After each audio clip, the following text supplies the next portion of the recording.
onyisa ni koyo kwayo sirikal e bwo tend migao mar thieth mondo mi ochiw yedhe mag tuo mar sickle cell maonge chudo kata nengo mogonyore. Jotuo sickle cell e kaunti ma Siaya ywago pek mar thieth kaluwore gi nengo mamalo mar thiedho tuono. Gilero ni ute mag thieth e alworano onge kod yedhe mag tuo mar remono ka gikwayo migao mar thieth e kaunti ma Siaya mondo donjre wachno.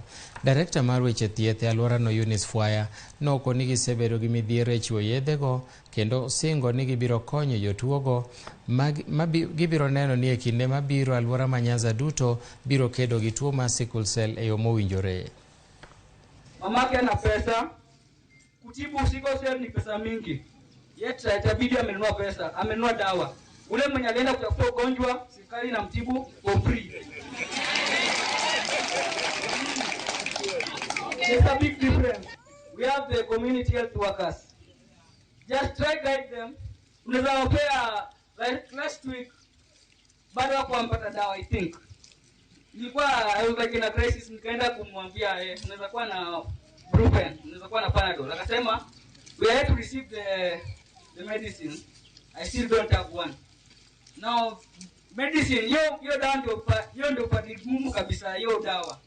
Now if you can help us with that part of medication, I think it will be a bit better.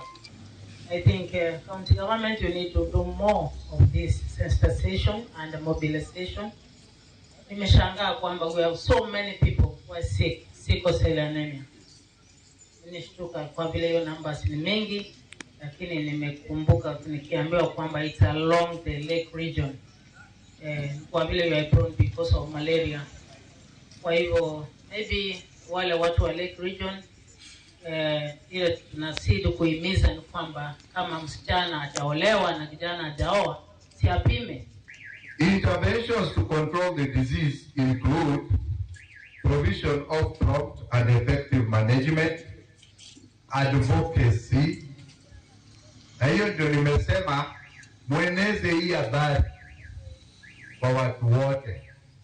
Hatutaki kuabandon, kuacha watu ya sickle cell peke yao. Ya tatu, communication and social mobilization.